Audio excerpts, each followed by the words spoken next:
You're listening to the Small Business Talk podcast with Cathy Smith. Small Business Talk is a podcast for business owners and entrepreneurs who want a better way to run their businesses without spending years doing it the hard way. Small Business Talk is hosted by Cathy Smith, who has run the same marketing agency for more than 17 years and helped hundreds of business owners achieve their marketing goals.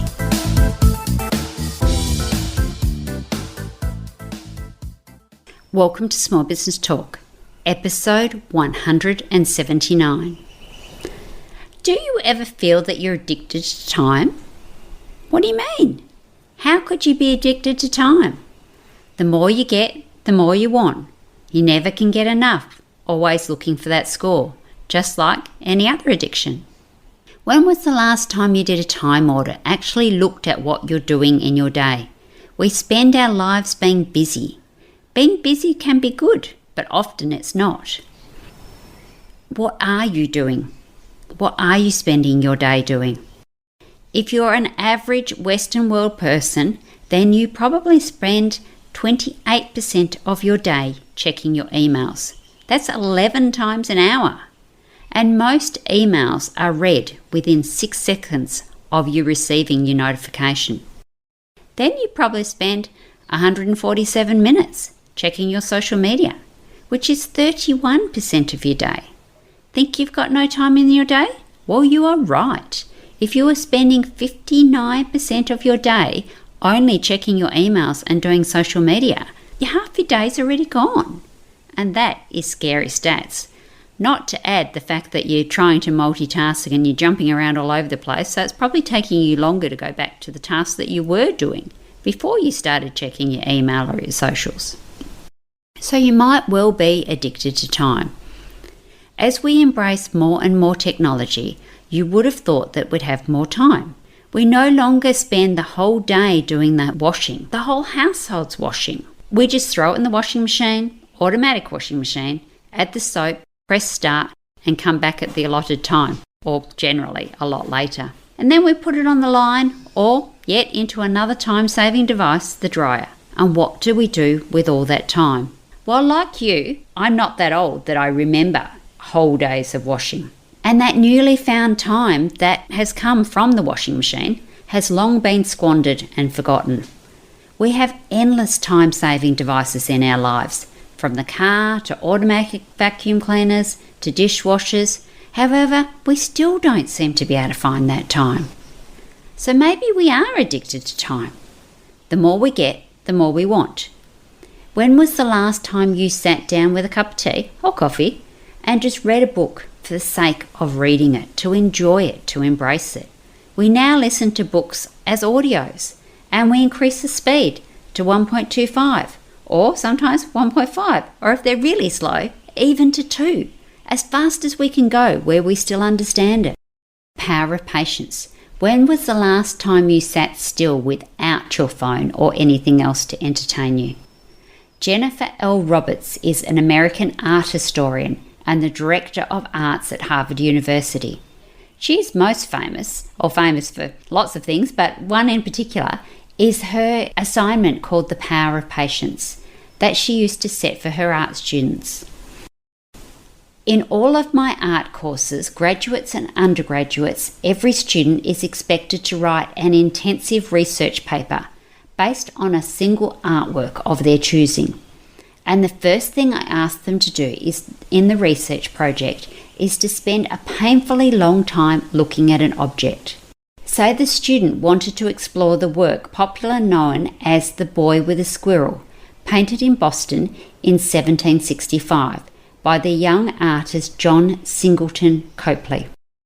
Before doing any research in books or online, the student must first go to the Museum of Fine Arts where it hangs and spend 3 full hours looking at the painting, noting down his and her evolving observations, any questions or speculations that arise from these observations. The time span is designed to be explicitly long, to be excessive, and also it is critical to the exercise is done at a museum or an archive setting removes the student from his or her everyday surroundings and distractions. It is commonly assumed that vision is immediate. At first, many of my students resist being subjected to such a remedial exercise. How can there possibly be 3 hours worth of incidents and information on this small surface? How can there possibly be 3 hours worth of things to see and think about on a single piece of artwork? But after doing the assignment, students repeatedly told me that they have been astonished by the potential of this process has unlocked, Jennifer writes in her Harvard Magazine article. You may have experienced these same observations in a lesser degree in a movie that you have watched over and over. You will always see something that you have not seen previously, often critical details that you have overlooked the first time. If you discuss it with friends and family, quite often they will see things that you have missed and vice versa. But can you imagine sitting for 3 hours in front of a painting? It does sound excruciating. Even the thought of it sounds excruciating. But as Jennifer says, you can just see so much more when you're really looking. I guess it's a bit like active listening. When you actually actively listen to listen rather than just hear, it's amazing the things that you can hear. The more time we have, the more time we want, and the more things we try to fill it with. Addiction to time and work are real and can cause many people great overwhelm. We get efficient, so we do more. Instead of finishing early and going for a walk or heading to the beach, we stay late and we do even more. Working long hours and filling every waking hour is not healthy, and in most cases, not necessary. Often the more time we have, it becomes counterproductive because we expand the task to fill the time. You have a hard stop, like going on holidays. You will get most things done because you have to, and the things that you choose not to do quite often get left undone or will never be done.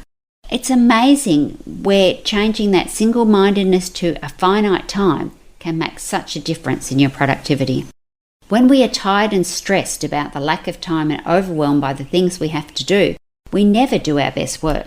Often we will make critical errors, mistakes, and have to redo it again anyway. Rushing is never the way. And when we're stressed, it is scientifically proven that we don't think as well. Our bodies and our minds just don't work like they should. Our to-do lists often set us up for failure. We've had many things, huge things that we wanted to put into a day, a week, a month, and sometimes a year, and that is never going to get done. So we start with a list that we cannot complete. That can't be good for us either. One of my favourite business books is The One Thing by Gary Keller.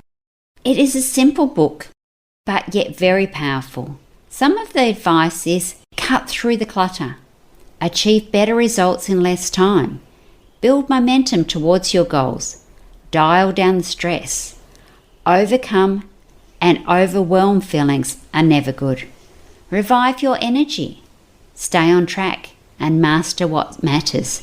Their basic premise is that they suggest you do one thing, the first thing, every day. Decide on that most important thing that needs to be done that day and do it. As simple as it seems, we often don't do that. We pick the easy things. We pick the things we like. We pick the things that won't take much time. And before we know it, the day is gone and the most important thing hasn't been done. Sound familiar? So let's take back our time. If you have become addicted to time, it's time to take control. Sorry, pun intended. Realizing that is the first step. Realizing that you have a problem and that time is running away from you. So what can you do to fix it? Can you delegate some of the tasks that you need to do? Can you say no to things that other people are trying to get you to do? Why the word no should be added to your vocabulary is a great article to read. It's on cathysmith.com and it's my coaching website, so jump over there and take a look.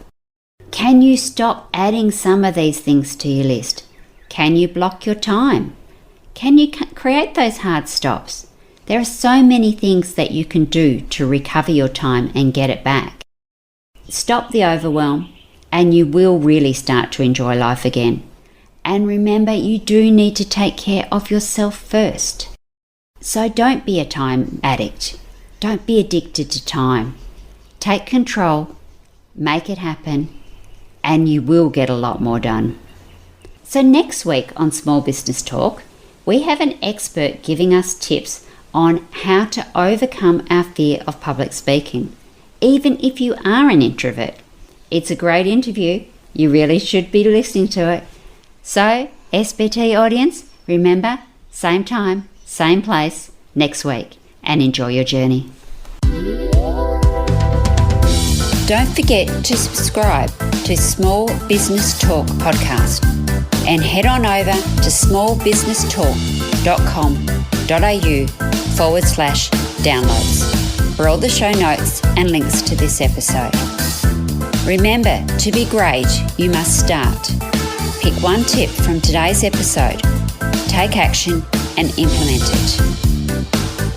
Let's meet again next week at the same time and place. Until then, take action. And SBT community, enjoy your journey.